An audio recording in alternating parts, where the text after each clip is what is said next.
Bahwa praktik jual beli putusan masih terjadi di institusi peradilan. Hubungan fisik antara dirinya dengan mantan gubernur Jawa Barat tersebut.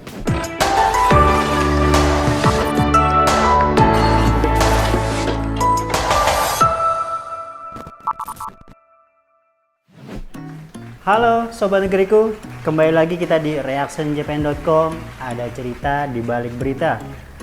Bersama saya Anam akan membawakan 5 berita paling terpopuler sepekan terakhir. Penasaran ada apa aja? Simak ya. Mengawali reactionjapan.com di pekan ini akan kita buka dari soal hukum. Yang mana berita itu baru-baru ini menggembarkan khalayak. Berita itu berjudul Hakim terseret kasus suap, legislator minta usut sampai ke petinggi MA. Anggota Komisi 3 DPR RI Rudianto Lalo meminta Kejaksaan Agung atau Kejagung mengusut tuntas keterlibatan hakim yang menerima suap atau gratifikasi terhadap putusan lepas atau on-select perkara korupsi pemberian fasilitas ekspor crude palm oil atau CPO atau minyak kelapa sawit mentah. Termasuk ujar Bapak Rudianto Lalo, Kejagung bisa mengusut dugaan petinggi Mahkamah Agung terlibat dalam perkara tersebut.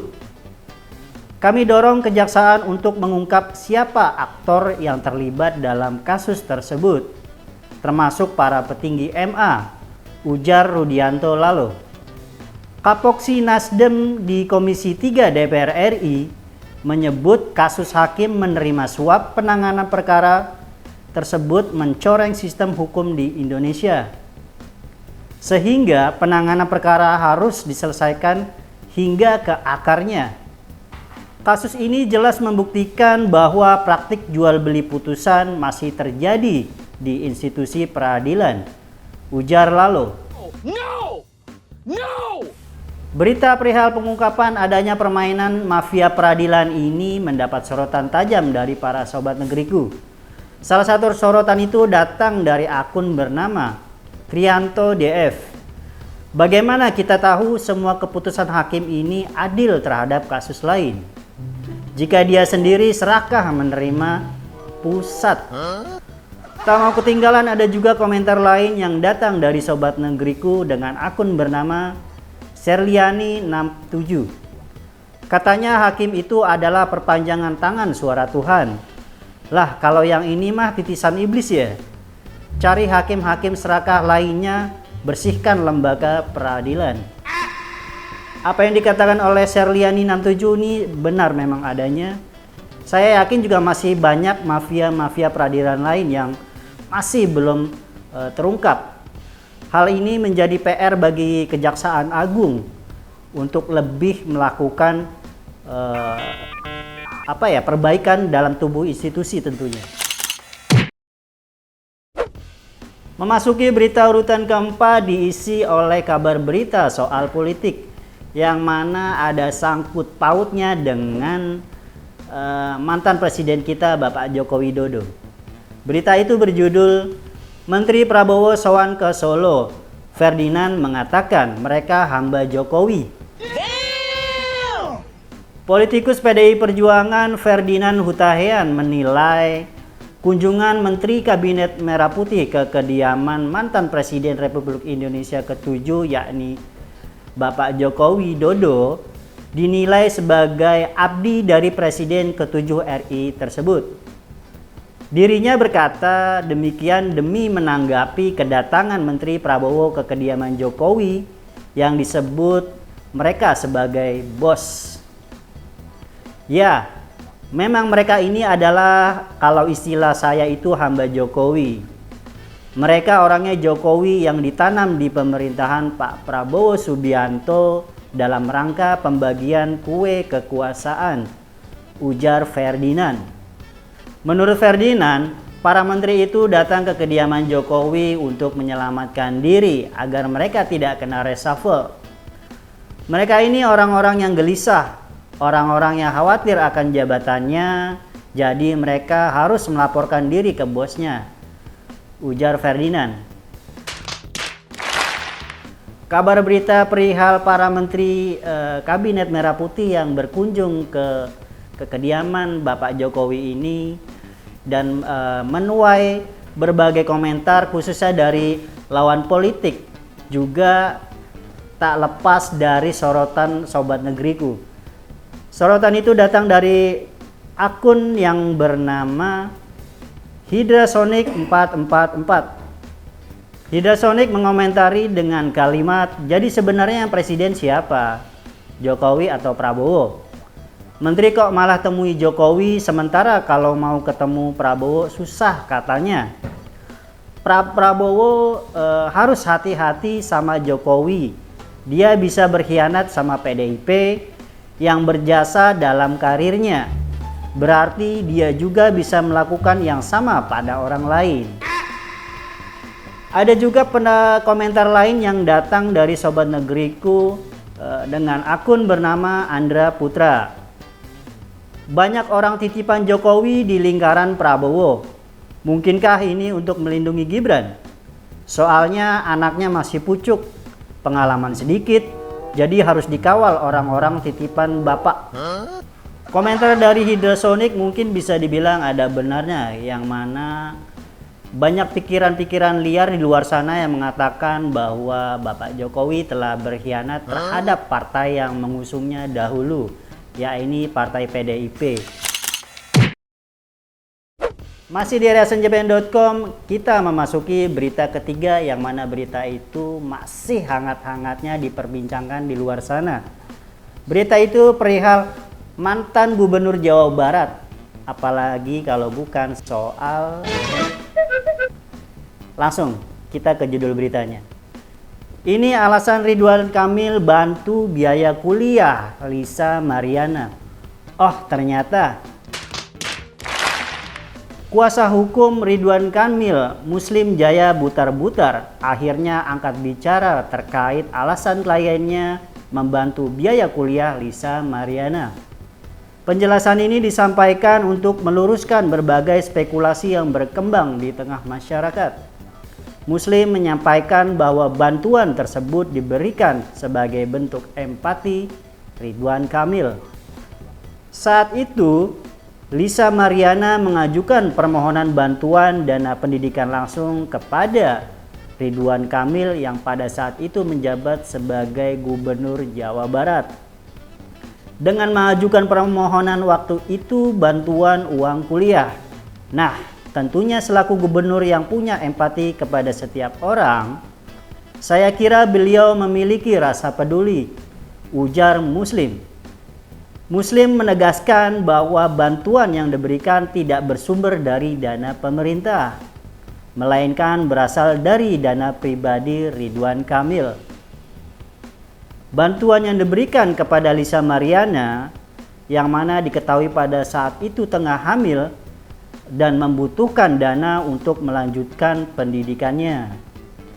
RK menyampaikan bahwa saat itu LM dalam kondisi hamil, kemudian meminta bantuan uang kuliah. Bantuan itu bukan dari pemerintahan, tapi yang jelas menemui RK itu untuk meminta bantuan kuliah. Jelas Muslim. Macam tak betul je budak ni. Kabar berita perihal masih berputarnya kasus perihal antara Bapak Ridwan Kamil dengan selebgram Lisa Mariana ini masih menjadi topik hangat, tak lepas juga dari sorotan daripada Sobat Negeriku. Sorotan itu datang dari akun dengan nama Jabarika Jaya. Saya lagi membayangkan perasaan Bu Cinta setiap kali lihat wajah Pak Ridwan Kamil. Keselkah? Atau biasa saja? Kami masyarakat aja kesel, apalagi bininya ya. Tak mau ketinggalan ada juga komentar dari Sobat Negeriku dengan akun bernama Justafaya. Baik banget ya Pak RK biayain kuliah Lisa. Kira-kira kalau orang lainnya minta dikasih biayanya juga nggak Pak? Menarik apa yang dikatakan oleh Justafaya. Kira-kira kalau orang lain apakah bakal dikasih? Sebaiknya kasus ini segera terungkap untuk lebih jelas supaya tidak berlarut-larut. Di urutan keempat, reactionjapan.com diisi berita yang mana masih perihal kasus antara Ridwan Kamil dengan mantan selebgram Lisa Mariana. Berita itu berjudul, Lisa Mariana mengatakan, 1 kali ke Palembang, 3 hari saya berhubungan. Mantan model majalah Dewasa Lisa Mariana membeberkan hubungannya dengan Ridwan Kamil saat berada di kota Palembang. Menurut pengakuan Lisa Mariana, dirinya menginap di sebuah hotel selama 3 hari 2 malam ketika berada di kota Palembang. Lisa Mariana menyebut selama waktu itu, intensitas kedekatannya dengan Ridwan Kamil meningkat secara signifikan. 1 kali saya ke Palembang, tetapi 3 hari saya berhubungan. 3 hari 2 malam, ujar Lisa. Lisa Mariana juga mengungkapkan adanya hubungan fisik antara dirinya dengan mantan gubernur Jawa Barat tersebut. Lisa bahkan menyampaikan bahwa dirinya sempat menawarkan penggunaan alat kontrasepsi, namun ditolak oleh Ridwan Kamil. Dia tidak mau pakai pengaman padahal sudah saya tawari, ujar Lisa Mariana. AA pakai pengaman ya, dan dia nggak mau, ungkap Lisa. Lisa Mariana mengaku pertama kali bertemu dengan Ridwan Kamil pada Mei 2021. Kabar perihal adanya hubungan gelap antara Ridwan Kamil dengan Lisa Mariana ini dan terus melebar kemana-mana, mendapat komentar-komentar tajam dari sobat negeriku. Salah satu komentar itu datang dari Geng Combro.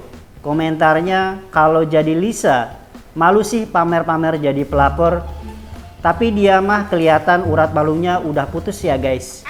Ada juga komentar yang datang dari sobat negeriku, yakni Dian Andriani. Dia mengomentari, Lisa hidup nyusahin orang aja.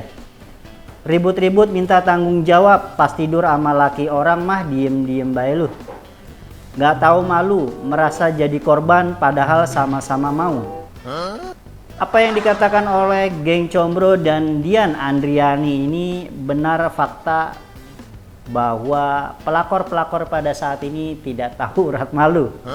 Hingga mereka tak sungkan-sungkan membeberkan apa yang sudah mereka jalani. Ya, apapun itu semoga dapat menjadi pembelajaran bagi orang-orang di luar sana.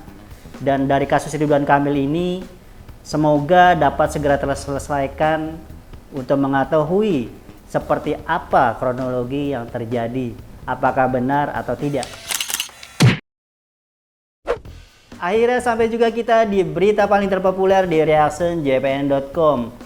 Kalian pasti sudah menunggu-nunggu apa itu ya?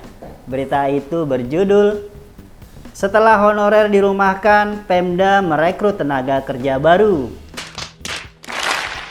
Sudah banyak instansi Pemda merumahkan atau melakukan pemutusan hubungan kerja tenaga honorer yang tidak punya peluang diangkat menjadi pegawai pemerintahan dengan perjanjian kerja atau P3K. Pemerintahan Kabupaten Kaimana, Papua Barat merupakan salah satu Pemda yang sudah mengambil kebijakan merumahkan honorer. Imbas dari kebijakan tersebut, Pemkab Kaimana mengalami kekurangan pegawai.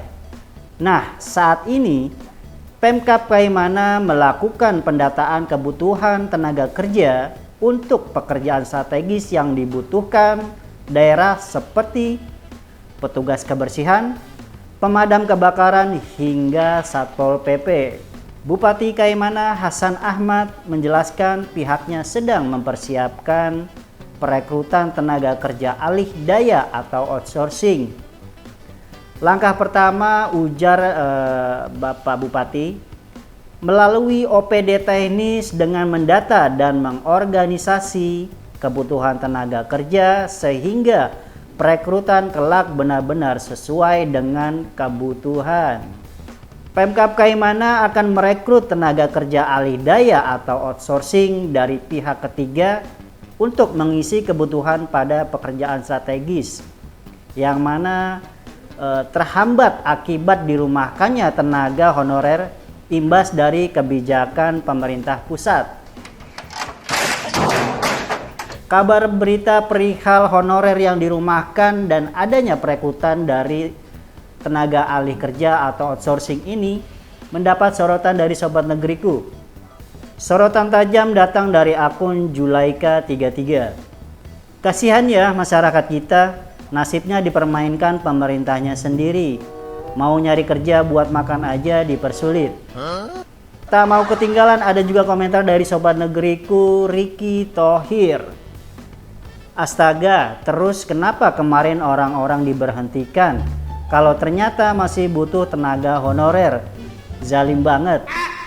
Kabar berita perihal pemutusan tenaga kerja honorer ini sepertinya harus menjadi introspeksi bagi pemerintahan di bawah pimpinan Bapak Prabowo dan juga Mas Gibran Raka Buming Raka sebagai wakil presiden.